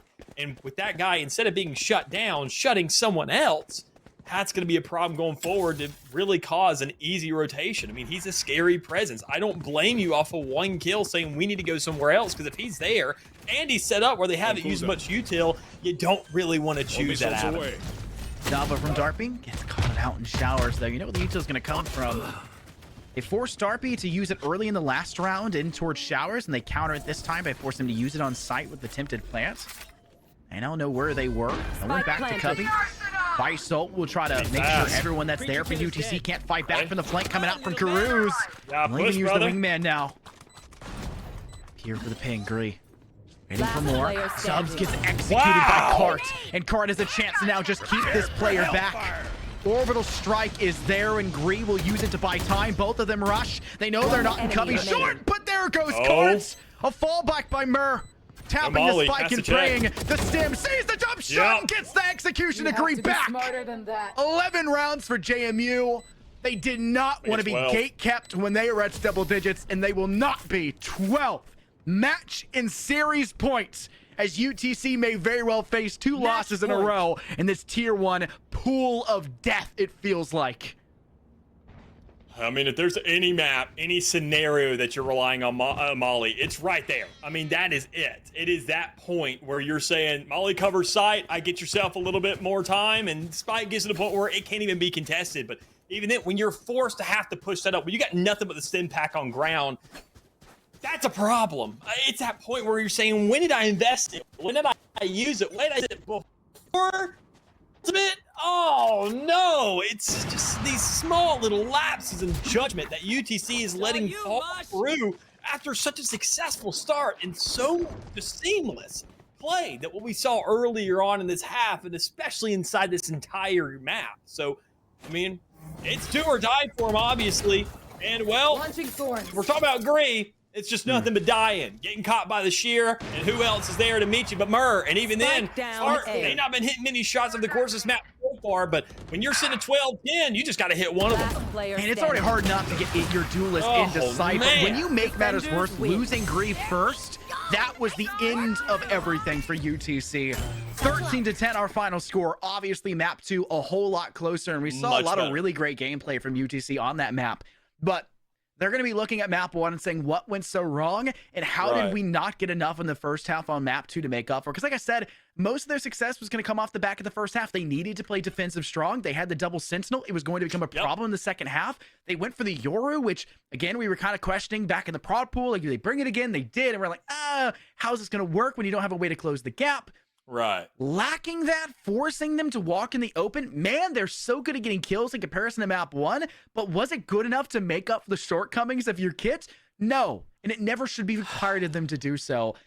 It's the way the cookie crumbles. They're going to have to reevaluate. They're going to have to take a step back, look retrospectively, and like you said, I think at the start of the game, maybe like 5 rounds in, it's going to be really good for them to VOD review this and break down all of their problems, their weaknesses, and the things they did right to try to elevate them as they head into LCQ and we head into playoffs as a whole. Yeah, I think honestly the biggest loophole I was looking at here specifically for UTC when it came right out of the second half, I mean, even then the double sentinel wasn't a problem. We saw it in the post plant. It was gorgeous. I mean, it just bought all the time in the world that they needed. But the problem was, I mean, it always has a lot more use when it comes over to the B side. You got more choke points. You got more areas of the map that actually kind of just forces these players to culminate and gather inside of that util to get that value out of it. But when you're over on A, when you're trying to make your home there, that it just doesn't seem nearly as useful. I mean, keep in mind, sure, you could throw that barrier maybe up top and throw your deadlock traps here and there and slow it out, but there's so much space to kind of outmaneuver and circumvent a lot of that you don't get too much usage from it. And that was the big issue, is I think that one round where they saw the 4K come out from Murr holding down B the entirety of that second half, they're saying, this guy's a problem. There's not much we can really do against that Vice. And I mean, sure, that's a perspective you can have, but it's when you got to put to the side and disregard. There are demons, there are problems that exist, but I mean, 5v1, surely before the rotations come through and before Murr has backup, you can handle that. I mean, your team should be more than capable of addressing that issue and putting yourself in that situation where that site becomes much comfier to just settle down in and just make it a nightmare to retake. I mean, we saw it from round on, we saw it onwards, maybe once or twice more out of those attempts, but everything past that point, they just liked A lot more, and it just doesn't really work that well when you run a double sentinel. You need to make them feel claustrophobic. You need them stressing out on site. You need those sentinels sitting back inside of flowers right there towards tree and saying, take the route, play that out. And even then, another example, sitting back, that one round with rifles, just sitting out there waiting for the pick, saying, I'm going to take this fight. I'm going to let you swing into me. And just not playing off audibles. It's small things like that and bigger adjustments that need to be made. I mean, micro and macro, both there, both present, both good, but need to be great when you're up against JMU. So with that being said, we'll look at the series results. We'll break down a couple of the other ones. We have some conclusions that have already been made in regards to the other pool 2 with, UGA Black, Charlotte, Val, Cumberland Phoenix, Kentucky Blue. Unfortunately, Kentucky manages to not find a victory today against UGA Black. They will fall to 0-3 throughout Tier 1's pool. For the side of Georgia, they were able to find, obviously, the victory against Kentucky. They found the victory in week 1 that we broadcast against Charlotte, so they're sitting 2-1 because they did take that loss to Cumberland Phoenix, which puts Cumberland Phoenix at a flawless 3-0 throughout this stage, and rightfully so. They're an exceptional team. I mean, we had them at the top. We had them at top for a reason. They are one of the best teams in all of collegiate Valorant, if not one of the best teams potentially in Val, for probably like top 50 overall. If you're considering like tier 2, they can make the jump and probably be totally fine. And then Charlotte goes through. They got, I think, one victory. No, yeah, one victory. So they sit 1 and 2 for their total stats. And then we don't have the score for this pool for our last match. That is Georgia Red versus Texas State. So there is that chance for Texas State to go flawless in their played games. I think it's likely. Georgia. It's likely because UTC took down Georgia Red, right? They took them down 2-0. Texas took down UTC. So, I mean, in terms of, the food pyramid, it would make sense. I mean, there's obviously plenty more to be looking at. And even then, better yet, looking at the score differential of the UTC UGA game, I mean, it wasn't a blowout by any means. You had a 13-9, 13-8, relatively close games. But, I mean, that's what we've seen across the entirety of the league for this season so far. I mean, it hasn't been huge discrepancies. There hasn't been any massive blowouts. So, obviously, the placement matches are doing their job. But, I mean, even then, in playoffs, I think players all obviously just need more stakes to work with. And in regular season, you see a lot of players kind of slowing down. I think even then, that's why Riot, to some degree, why they've opted in for kind of the kickoff. And better yet, they don't really have Swiss stages anymore. They're just like bracket, bracket, bracket, bracket. Like do or die, do or die, do or die. And obviously, it's a different scenario. We're not paying 6-figure salaries here. So it's a little more annoying on their front, knowing that you're not getting to the point where you're using your salary for the entire year, but knowing that you're in a Swiss stage situation and it's also so darn short, I could see a lot of these players kind of seeing that lapse in judgment. They're like, there's not that much of an adjustment period. We don't get to see too much and kind of see things drag out too long. Well, there's enough.